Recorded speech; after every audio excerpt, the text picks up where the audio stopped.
Assalamualaikum warahmatullahi wabarakatuh. Shalom, Om Swastiastu, Namo Buddhaya, Salam Kebajikan, Rahayu. Perkenalkan, nama saya Wigar Bagus Sibowo dengan NIM K6423074. Dalam video ini saya akan menjelaskan materi dari bab 5 yang berjudul Jenis dan Bentuk Negara. Yang satu, negara jajahan. Negara jajahan adalah negara yang kekuasaannya dikendalikan oleh bangsa asing. Rakyat yang dijajah tidak mempunyai hak keadilan untuk mengaturnya, tetapi segala yang diatur oleh mereka yang menjajah. Hal ini tidak sesuai dengan harkat dan martabat manusia yang pada intinya mempunyai kebebasan untuk mengatur dan mengurus wilayahnya sendiri. Yang kedua yaitu negara liberal. Negara liberal ini menempatkan martabat manusia di dalam kemerdekaannya. Nilai tertinggi bagi liberalisme adalah kebebasan individu. Namun atas nama kebebasan itu, liberalisme menolak segala usaha masyarakat atau negara untuk mengatur lebih daripada apa yang secara minimal perlu demi keamanannya. Tugas negara dibatasi pada penjagaan hak individu. Dengan demikian, tugas negara meliputi penjaminan keamanan ke dalam maupun keluar. Dalam negara ini diajarkan kebebasan untuk berusaha dan bekerja sehingga negara tidak berhak mengurus dan mengaturnya.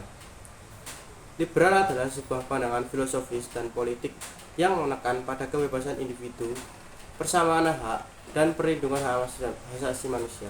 Secara historis, liberalisme juga berkembang pada abad ke-18 Inggris dan Prancis, kemudian menyebar ke seluruh Eropa dan Amerika Utara. Dalam konteks politik, liberalisme sering dikaitkan dengan partai politik yang mendukung kebebasan individu dan pasar bebas dan menentang campur tangan pemerintah yang berlebihan dalam kehidupan masyarakat. Dalam konteks ekonomi, liberalisme mengutamakan pasar bebas, persaingan yang sehat, dan perlindungan hak milik, dan menentang intervensi pemerintah dalam bentuk regulasi dan subsidi. Namun, liberalisme juga memiliki arti yang lebih luas yang mencakup aspek-aspek seperti toleransi, kesetaraan, dan pluralisme. Liberalisme juga sebagai filosofis menekankan pentingnya kebebasan individu dalam memilih cara hidupnya tanpa campur tangan pihak lain, selama tidak merugikan orang lain atau merusak kepentingan umum. Namun, pandangan liberalisme juga tidak tanpa kritik. Beberapa kritikus yang menganggap bahwa liberalisme terlalu berfokus pada kebebasan individu dan mengabaikan peran pemerintah dalam menjaga keadilan sosial dan ekonomi. Kritikus lain berpendapat bahwa liberalisme sering kali terlalu idealis dalam pandangannya tentang pasar bebas dan mengakibatkan kekuatan ekonomi yang dapat menghambat persaingan yang sehat. Berikut beberapa contoh negara yang menganut paham liberal. Yang pertama, Amerika Serikat. Amerika Serikat adalah salah satu negara yang mengaruhi perkembangan ideologi liberal di seluruh dunia. Prinsip-prinsip liberal seperti kebebasan individu, hak asasi manusia, dan pasar dunia telah menjadi bagian dari identitas Amerika Serikat. Yang kedua, Kanada. Kanada adalah negara lain yang menganut dalam paham liberal dalam berbagai aspek. Negara ini memiliki sistem politik demokratis dan menerapkan kebijakan liberal dalam bidang ekonomi dan sosial. Yang ketiga, Jepang. Jepang adalah negara yang dikenal sebagai negara yang mengadopsi prinsip-prinsip liberal dalam bidang ekonomi yang mengembangkan model ekonomi pasar bebas yang sukses. Yang keempat, Australia. Australia adalah negara lain yang menganut prinsip-prinsip liberal dalam berbagai aspek. Negara ini memiliki sistem ekonomi demokratis, ekonomi pasar bebas, dan telah mengadopsi kebijakan sosial liberal seperti legislasi pernikahan sama jenis. Selanjutnya, negara komunis. Komunisme adalah ideologi yang mendasarkan pada suatu keyakinan bahwa manusia pada hakikatnya hanya makhluk sosial saja. Komunisme memandang bahwa tidak adanya hak individu membuat demokrasi individualis itu tidak ada. Yang ada hanya hak komunal. Etika dalam ideologi komunisme mendasarkan pada kebaikan hanya demi keuntungan kelas masyarakat secara totalitas.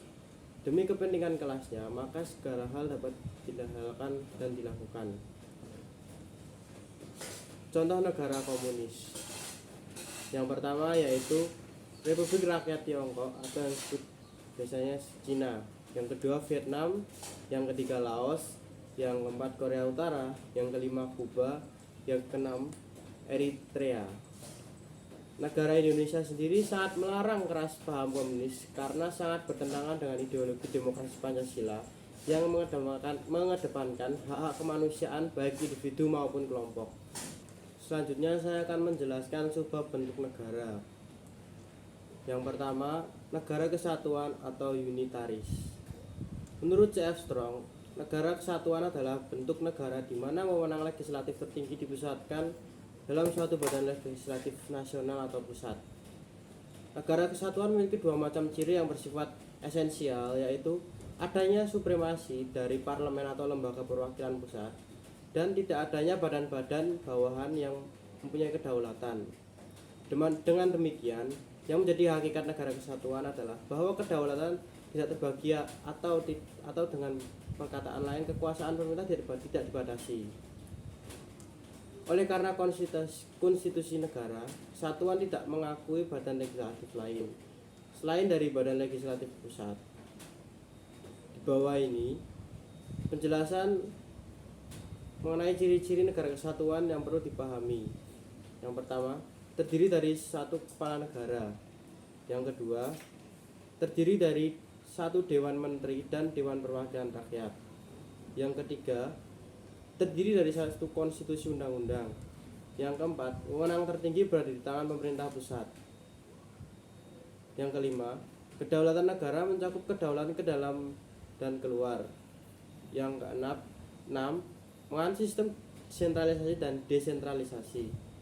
Yang ketujuh, menggunakan satu kebijakan secara nasional.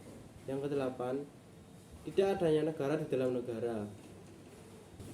Selanjutnya, negara serikat atau federasi. Negara serikat atau federasi suatu negara yang merupakan gabungan dari beberapa negara bagian dari negara serikat itu, atau dapat dirumuskan negara yang merupakan gabungan dari beberapa negara yang berdiri sendiri, masing-masing dengan perlengkapan yang cukup, dengan kepala negara yang sendiri, pemerintah sendiri, badan legislatif dan yudikatif sendiri. Jadi, negara federasi adalah negara yang tersusun dari beberapa negara yang semuanya berdiri sendiri, yang kemudian negara-negara itu mengadakan ikatan kerjasama yang efektif, tetapi mempunyai wewenang-wewenang yang dapat diurus sendiri. Ada beberapa negara di dunia yang menggunakan bentuk negara serikat dalam menjalankan negaranya. Yang pertama, Amerika Serikat. Amerika Serikat adalah negara federal yang paling dikenal dengan 50 negara bagiannya dengan satu distrik federal, dengan ibu kota negara berada di Washington DC. Yang kedua, Nigeria. Nigeria adalah negara berbatasan dengan Benin di bagian barat, Chad serta Kamerun di bagian timur, dan Nigeria di sebelah utara. Negara ini punya 36 negara bagian di satu wilayah kota yang bernama Abuja. Yang ketiga, Nepal. Nepal juga merupakan negara serikat yang baru pada tahun 2008. Negara ini mengubah bentuk negara dari kerajaan menjadi republik. Negara ini mempunyai 2 zona dengan 7 distrik yang dibagi dalam 5 zona pengembangan. Selanjutnya, negara protektorat. Negara protektorat adalah negara yang berada di bawah perlindungan negara lain. Karena di bawah perlindungan negara lain, maka realnya negara protektorat ini bukan merupakan subjek dari hukum internasional. Negara protektorat ada 2 macam, protektorat kolonial dan protektorat internasional. Pada protektorat kolonial, hubungan luar negeri dan urusan pertahanan keamanan serahkan pada negara perlindungannya. Pada protektorat internasional, negara yang dilindungi dapat bertindak bahkan menjadi subjek hukum internasional. Dan yang terakhir yaitu negara union. Negara uni ini merupakan gabungan 2 negara atau lebih yang masing-masing mempunyai kemerdekaan dan kedaulatannya, tetapi mempunyai salah satu kepala negara yang sama. Uni ini dibentuk dengan sengaja untuk menciptakan persatuan di antara mereka. Negara uni dapat dibedakan menjadi uni real dan uni personal atau pribadi. Uni real, negara-negara tersebut mempunyai alat perlengkapan negara secara bersama-sama dan ditentukan terlebih dahulu. Sedangkan uni personal, kepala negaranya saja yang sama sedangkan kelengkapannya berbeda. Uni menunjukkan pada sifat-sifat negara yang berbentuk fusi, federasi atau konfederasi. Unifusi dibentuk untuk mewujudkan persatuan yang bulat sebagai suatu negara kesatuan. Unifederasi dibentuk untuk menyusun persatuan yang lebih rapi di antara negara yang bersangkutan. Sedangkan unifederasi bertujuan untuk menciptakan persekutuan yang memberi keleluasaan para anggotanya. Ini dimaksud sebagai persekutuan kerjasama dalam masa-masa tertentu, misalnya dalam kondisi perang. Sekian penjelasan mengenai materi yang berjudul jenis dan bentuk negara. Mohon maaf bila ada kesalahan dalam menyampaikan. Terima kasih.